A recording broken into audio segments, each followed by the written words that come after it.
আল্লাহর রহমতে আমি যদি 12 তারিখে আপনাদের ভোটে বিজয়ী হই ইনশাল্লাহ, 12 তারিখের পরে আল্লাহর রহমতে 2500-এর কোন জনগণকে, কোন নেতা কর্মী তো দূরের কথা, কোন দুর্বৃত্তরা কখনো কোনো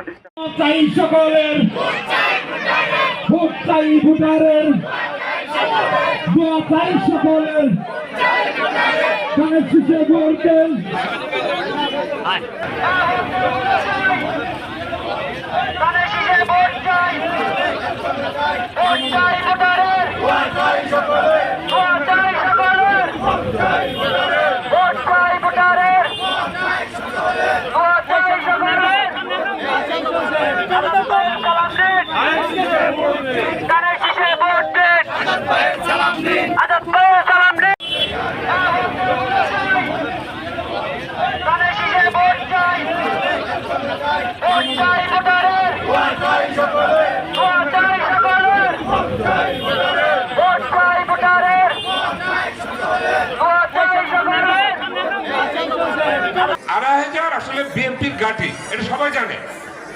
ইনশাআল্লাহ নরমালি তো উনি পাস করবে, কিন্তু আমরা চাচ্ছি ওনাকে বিজয় করার জন্য বিপুল বুড়ে, যাতে করে উনি নিজেও বলতে পারে যে 8000বাসী আমাকে ধানের শীষকে এই বিপুল বুড়ে পাস করেছে। অতএব আমি ওই মন্ত্রিত্বটা চাই।